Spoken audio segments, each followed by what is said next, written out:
নাৰী শক্তি, নাৰী সৃষ্টি, নাৰী মহীয়সী, নাৰী সহনশীল, নাৰী ধ্বংস, নাৰী তেজস্বিনী। আন্তৰ্জাতিক নাৰী দিৱসৰ দিনা মোৰ এই অনুষ্ঠানৰ থ্ৰুৱেদি বিশ্বৰ সকলো নাৰীলৈ শ্ৰদ্ধা জ্ঞাপন কৰিছোঁ। আমি অতি কম সময়ৰ ভিতৰত আপোনালোকলৈ নাৰী দিৱসৰ বিশেষ অনুষ্ঠান প্ৰস্তুত কৰি উলিয়াইছোঁ।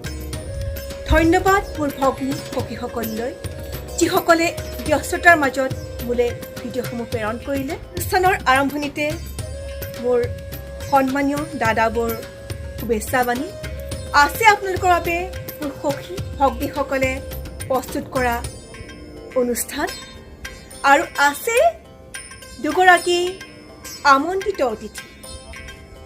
এগৰাকী হৈছে শিশু শিল্পী প্ৰাবিকা শৰ্মা, আৰু আনগৰাকী হৈছে অতি কম সময়ৰ ভিতৰত অসমৰ ৰাইজৰ মৰম বুটলিবলৈ সক্ষম হোৱা কমেডি এক্ট্ৰেছ ছায়া ডেকা।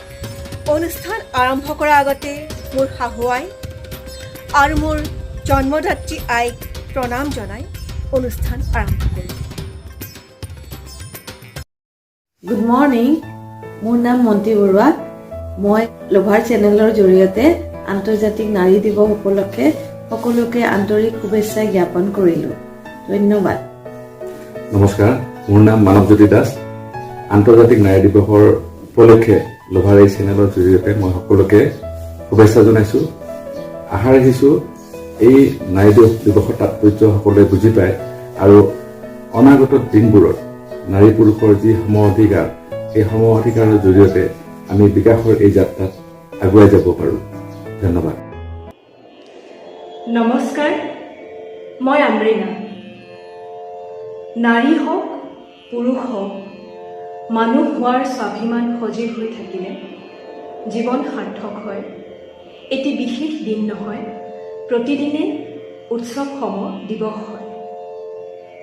আপোনালোক সকলোলৈকে নাৰী দিৱসৰ শুভকামনা জনাই সেই উপলক্ষে এটি স্বৰচিত গীতৰ কলি আগবঢ়াব লৈছোঁ। আজি নহয় আজীৱন মই কম, এটি নহয় বহুৰ ৰং, স্বৰ্ণ হয় মই স্বৰ্গম, এটি নহয় বহুৰ পণ, সোণ নহয় তথাপি জিলিকি প্ৰতি পলে জীৱন নাজুৰি, মোৰ বাবে মই চিনাকি নিদান পথৰ নিজেই নগৰী, পূৰ্ণতাত অভিমানী মই নাৰী, মই নাৰী, মই নাৰী, মই নাৰী, মই নাৰী। ধন্যবাদ। আজি 8 মাৰ্চ আন্তৰ্জাতিক নাৰী দিৱস। জয় জয়তে মই জুৰিমালা হাজৰিকাই বিশ্বৰ প্ৰতিগৰাকী নাৰী দিৱসৰ আন্তৰিক শুভকামনা জ্ঞাপন কৰিলোঁ। 1910 চনৰ পৰাই সমগ্ৰ বিশ্বতেই আজিৰ দিনটো নাৰী দিৱস হিচাপে উদযাপন কৰি অহা হৈছে। নাৰীসকলৰ সৰ্বাংগীন উন্নয়ন, সবলীকৰণ, লগতে তেওঁলোকৰ প্ৰাপ্য অধিকাৰৰ প্ৰতি সচেতনতা সৃষ্টিয়েই এই দিৱসৰ মূল উদ্দেশ্য মহান যদিও মই ব্যক্তিগতভাৱে নাৰী দিৱস উদযাপন কৰা পক্ষপাতী নহয়, কিয়নো বছৰৰ এটা দিনত এটা দিৱস পাতি নাৰীসকলক কিমান সচেতন আৰু সজাগ কৰিব পৰা যায় সেয়া কিবা ভুৰুকাত হাতী ভৰোৱাৰ দৰেই লাগে। আমাৰ দেশ ভাৰতবৰ্ষত নাৰীসকলক এক বিশেষ স্থানত ৰখা হয়, দেৱীৰ মৰ্যাদা প্ৰদান কৰা হয়। কিন্তু মই ভাবোঁ মাতৃয়ে নিৰ্মাণ কৰা এটা দেৱী মূৰ্তিক পূজা কৰাতকৈ তেজ মঙহেৰে গঢ়া এগৰাকী নাৰীক পূজা কৰাটোহে বাঞ্ছনীয়। কিন্তু লিংগ বৈষম্যৰে জৰ্জৰিত আমাৰ সমাজ ব্যৱস্থাত নাৰীক এতিয়াও দুৰ্বলা, অবলা আদি বিশেষণেৰে বিভূষিত কৰি আহিছে। আৰু এই দিৱসত মই নাৰীসকলৰ প্ৰতি এটাই অনুৰোধ, বিশ্বৰ প্ৰতিগৰাকী নাৰীকে অনুৰোধ কৰিম, লগতে মাতৃ সমাজক অনুৰোধ কৰিম যে আপোনালোকে আপোনাৰ কন্যা সন্তানটিৰ যত্ন লওক, তেওঁক শিক্ষিত কৰি তোলক, শিক্ষা দীক্ষাৰে আগবঢ়াই দিয়ক, পুষ্টিকৰ খাদ্যৰে শাৰীৰিকভাৱে সবল কৰি তোলক। জানিব, অৰ্থনৈতিক স্বাৱলম্বী হ'লেহে আমি স্বাধীন হ'ব পাৰিম। শেষত মোৰ বান্ধৱী জিমণি গগৈ এটা কবিতাৰ পংক্তিৰে মই মোৰ বক্তব্য সামৰণি মাৰিব বিচাৰিছোঁ। বহু সময়ত নাৰীও নদীৰ দৰে বব খোজে, সেয়েহে নাৰীয়ে নদীক কৈছিল, তোমাৰ দৰে হ'ব খোজো, উটুৱাই নিব খোজো যুগ অজোৰা 1000 পুৰাতন বোজা, ধুই পেলাব খোজো বাট ভেটি ধৰা পাপ আৰু পুণ্যৰ সহস্ৰ দুমোজা। নমস্কাৰ। অ বাবা ভূমিধৰ পঢ়িছা তে পঢ়ৰ ভালকে পঢ়ৰ হে ধন এখনি কল আৰু গাখীৰ আনিছো তোক লগি খাই লো দেখা কি খালা বেঙাৰ দৰে থাকাই তই মকামুকি খাবা লাগবো মকামুকি হুৰকে দি বাই আহি আৰু দেখা পাব নহয় দেখা কিয় বাই দেখিলে কি হ'ব মা কি বাই দেখলি কি হ'ব বাইক আমি এলাকা বস্তু নুখং বাইক খলি কি হ'ব তাই হৈছে আপি চলি দুদিন পিছত পৰৰ ঘৰত গুচি যাব তাইতো আমাক নাচয় নহয় তই হে আমাক বুঢ়া হলি চাবা লাগব যে ধন খা আৰু তই 17 বাৰ পাছ কৰবাই পাৰা নাই তই 17 বাৰ দি আছা পৰীক্ষা তই চতুৰ্থ শ্ৰেণীটোতে তই হিংকে বাজি আছা হিংকে থাকলি নহয় নহয় বাইক দেখা নাই বাইক হিংকে পঢ়িছি শুনিছি বাইজক এতিয়া চাকৰিও কৰবা যাব তাই হেলা চাকৰি বাকৰি কৰি পৰৰ ঘৰত গুচি যাব টাকা মাখা পৰৰ ঘৰত নিব আমাৰ কি হ'ব তইহে চাবা লাগব আমাক দেখা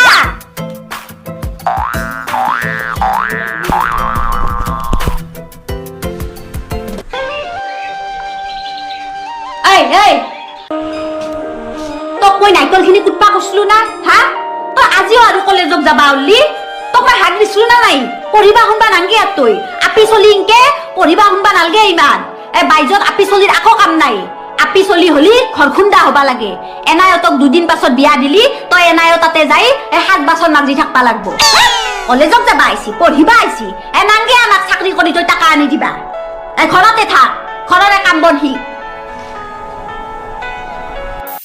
বা নাৰিকল ময়ো খাম নাইকলৰ হাত নেবি এই ঠগিন নাইকল খাবা আইছি খখে ধৰা অ মা তুমি আমাৰ বাক কিয় ইমান গালি পাই থাকা হে আমাৰ বা পঢ়াত ইমান ভাল আৰু মোৰ লগৰ যে ৰাহুল তাৰ বায়েকে চাকৰি কৰি সিহঁতৰ ঘৰখনো চলাই আছে কিনো কয় অ আৰু তুমি হিমা দাসৰ নাম শুনিছা অ সেই তিতি যে দাগা আপিটো অ তাই দৌৰি গোটেই দেশৰ নাম কৰিছে হয়তো দে তাই বদনাম কৰছিয়ে অ আৰু আজিকালি ছোৱালী পিছত থাকা বুলি নাভাবিবা আগবাঢ়ি গৈছে আৰু যে হে মেৰি কম নাকি তাইও দেখোন ঘুচি লাগি নাম কৰছিয়ে হয় না মই এলা পাৰহিয়ে গেছো আপি গেলা দেখোন আপাতকে মস্ত আগবাঢ়া তাকেতো মোৰ আপিটোক মই এনাই গালি পাই থাকো তাই যদি পঢ়ি শুনি ভালকে নাম কৰে আমাৰ গাঁওখনৰে নাম হব হয় না আৰু আমাৰো নাম হব মই তাইক এনাই গালি পাৰি থাকো তোক মই এনাই বস্তু মাখাৰ খুৱাই আছো আজিক লগি হাতী হান হৈ গেছি খাই গোটাই ফুটবল হান হৈ গেছি আপিটোকে যদি মই খলো হয় তেহে মোৰ অলপ কামত দিলা হয় মইনা গাখীৰ গিলাচ থৈছো তোক লগি গাখীৰ গিলাচ খাই যাবি দে কলেজত তিতে মগজুটো ভাল হব তেতিয়া আৰু বেছিকে পঢ়িবা পাৰবি গাখীৰ গিলাচ থৈছো খাই যাবি মা ময়ো খাম খখে ধৰা তেতিয়া দেখোন ঘুচি গাখীৰ খাইছায়ে নমস্কাৰ আজিকালি মহিলাসকল পুৰুষতকৈ কোনো গুণেই কম নহয় সেইকাৰণে আমি মহিলাসকলক আগুৱাই যোৱাত উৎসাহ যোগাব লাগে আৰু মহিলা দিৱসৰ সকলোকে বহুত বহুত শুভেচ্ছা জনালো হেপী উমেন্স ডে মই প্ৰান্তিকা শৰ্মাই আন্তৰ্জাতিক নাৰী দিৱস উপলক্ষে আপোনালোক সকলোলৈকে অন্তৰ্ভৰা শুভকামনা জনাইছো নাৰী এক ব্যাখ্যাতীত শব্দ যাক জোৱাত বাজি ৰখা হ'ল যি সতীত্বৰ অগ্নি পৰীক্ষাৰ মুখামুখি হ'ল অভিশাপত যি যুগ জুৰি শিল হৈ ৰল নাৰী যাৰ বাবে তেজৰ নৈ বৈ গ'ল যি তাজমহলৰ সৌধ ৰচি গ'ল নাৰী যি মৃত স্বামীৰ চিতাত চিৰকাললৈ সমাধি হৈ গ'ল নাৰী যি বীৰ শ্বহীদৰ বীৰ জোৱানৰ মাতৃ আৰু পত্নীৰ গৌৰৱেৰে চিৰগৌৰৱান্বিত হ'ল এই সকলো নাৰীলৈ মোৰ অন্তৰ্ভৰা শ্ৰদ্ধা আচলতে আজি সকলোৱে বুজি উঠিছে যে society cannot fly only with one wing অৰ্থাৎ সমাজ হ'ল এনে এক পক্ষী যি নাৰী আৰু পুৰুষ সদৃশ এই দুয়োখন দেউকাৰে সভ্যতাৰ উচ্চতম শিখৰলৈ উৰিব পাৰে আমাৰো আশা মোৰ আশা যে সমাজ এই নাৰী আৰু পুৰুষ সদৃশ এই দুয়োখন দেউকাৰে সভ্যতাৰ উচ্চ শিখৰলৈ প্ৰগতিৰ উচ্চ শিখৰলৈ নিৰন্তৰ উৰি যাওক আৰু আগলৈ নমস্কাৰ মই স্মৃতিৰেখা শৰ্মা পেছাত এগৰাকী শিক্ষয়িত্ৰী আজি এই মধুৰ ক্ষণত বিশ্বৰ প্ৰতিগৰাকী নাৰীলৈকে মই মোৰ আন্তৰিক শুভকামনা জ্ঞাপন কৰিছোঁ। Happy women's day. নমস্কাৰ, মই ডক্টৰ মঞ্জুলা হুছেইন। আজি আন্তৰ্জাতিক নাৰী দিৱস, সেই উপলক্ষে সকলো নাৰীলৈ মই মোৰ আন্তৰিক শুভেচ্ছা জ্ঞাপন কৰিছোঁ, অভিনন্দন জ্ঞাপন কৰিছোঁ। আজি এই দিৱস উপলক্ষে মই এটি স্বৰচিত কবিতা আপোনাৰ লগত পাঠ কৰিবলৈ ওলাইছোঁ। কবিতাৰ শিৰোনাম অবুজ বেদনা।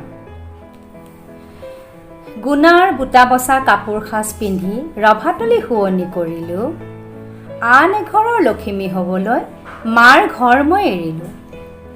মা দেউতা দাদা ভাইটিৰ চিঙি মৰমৰ বান্ধোন, বুকু ভৰা এক অবুজ চিন্তাত ৰখাব নোৱাৰোঁ কান্দোন। ঘাট প্ৰতিঘাট হাঁহি কান্দোনৰ অলেখ ছবি আঁকিলোঁ, কেনেকৈ পাৰ হ'ল 20টা বছৰ গমকেই মই নেপালোঁ।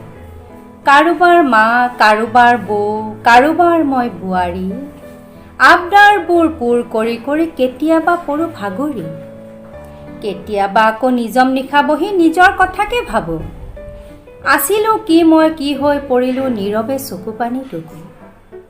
সামান্য আঘাত পালেই আহিছিল ঘৰৰ সকলো লৰি, এতিয়াহে মোৰ খবৰ ল'বলৈ কাৰোৱেই নাই আহৰি। কাকনো দোষিম এই পৰিস্থিতিৰ বাবে, কাকনো কৰিম দায়ী। নিজ কৰ্মক্ষেত্ৰত সকলো ব্যস্ত, 2 কন্যা আৰু স্বামী। উচ্চ শিক্ষা যে খুবেই জৰুৰী সন্তানসকলৰ বাবে, বিদেশত গৈ শিক্ষা ল'ব পাৰিলে জ্ঞানৰ পৰিধি বাঢ়ে। দিনৰ দিনটো কাম বন কৰি টাকুৰি ঘোঁৰা দি ঘূৰোঁ, তাৰ মাজতে কেতিয়াবা মই নৰীয়া পাতিটো পৰোঁ। স্বামী কন্যা কোনো নাই কাষত এষাৰ মাত দিবলৈ, সেই সময়তে মাৰ হাতৰ পৰশ অনুভৱ কৰোঁ বৰকৈ।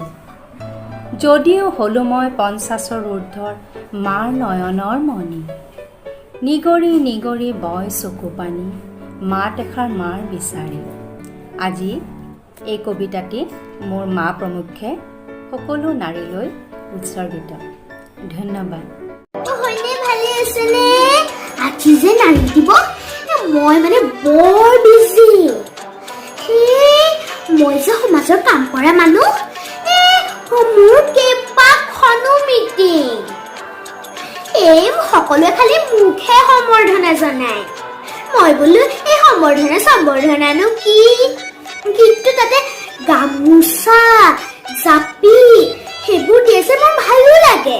আজিকালি আকৌ শ্বল চাদৰ মেখেলা সেইবোৰো দিয়া কৰিছে। মই বেগ এটা লৈয়ে আহিছো।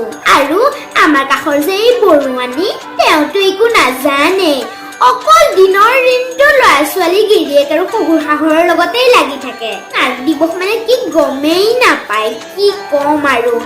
কিন্তু মই যে সমাজৰ কাম কৰা মানুহ, মই চব জানো। মই ঘৰৰ কামবোৰৰ কাৰণে মই সৰু ছোৱালী এজনী আগৰ পৰাই ৰাখিয়েই থৈছো। আৰু তেওঁ কিন্তু কেতিয়াবা কেতিয়াবা ল'ৰা ছোৱালীৰ বাৰ্থডে চাৰ্থডে হ'লে ভিক্ষাৰীবিলাকক আনি পেলাই খুৱাই, ময়ো এপাক গৈ সেই সাজ কিন্তু ক'ব লাগিব, তেওঁ বৰ ভাল বনায়। কিন্তু খানা বনোৱা চানা বনোৱানো কি, সমাজৰ কাম কৰাটোহে আচল কথা। মই যে সমাজৰ কাম কৰা মানুহ, সেইকাৰণে মই সৰু ছোৱালী ৰাখিয়ে থৈছো, আপোনাক আগৰ পৰাই কৈছো। আৰু এতিয়া মোৰ দেৰি হৈছে, মই যাওঁৱেই দিয়ক। আৰু এতিয়া মোৰ বৰ লেট হৈছে, কাৰণ এতিয়া আৰু মই মিটিংকেইটা মিছ কৰিম। আৰু মই তাতে এজনীক কৈয়ে থৈছো, মোৰ ফটো তোলা মই ফেচবুকত দিব লাগে দুপৰীয়ালৈ চেণ্ড কৰি পেলাই। যাওঁ দেই এতিয়া, দিয়ক। নমস্কাৰ, মই সাবিত্ৰী গোস্বামী। কৰ্মসূত্ৰে দিল্লীত আজি মই 21 বছৰ ধৰি আছোঁ ইয়াতে। আৰু মোৰ আন্তঃৰাষ্ট্ৰীয় নাৰী দিৱসলৈ আপোনালোক সকলোলৈকে মোৰ শুভকামনা থাকিল। মোৰ মৰমৰ ভণ্টি লোভা হাজৰিকাৰ চেনেলৰ যোগেদি আপোনালোক সকলোলৈকে আন্তঃৰাষ্ট্ৰীয় নাৰী দিৱসৰ শুভকামনা জনাইছোঁ। ধন্যবাদ আমাৰ অনুষ্ঠান উপভোগ কৰাৰ বাবে। আজি এই নাৰী দিৱসৰ দিনা আপোনালোকৰ বাবে এটা সুখবৰ আছে। নাৰী প্ৰধান বোলছবি লখিমী অতি সোনকালে আপোনালোকৰ ওচৰলৈ আহি আছে। 2021 জুন মাহত আমি এই বোলছবিখন আপোনালোকলৈ আগবঢ়াই দিম। আশা কৰোঁ মোৰ অসমীয়া ৰাইজে বোলছবিখন আদৰি ল'ব, তাৰে কামনা কৰিছোঁ। ধন্যবাদ।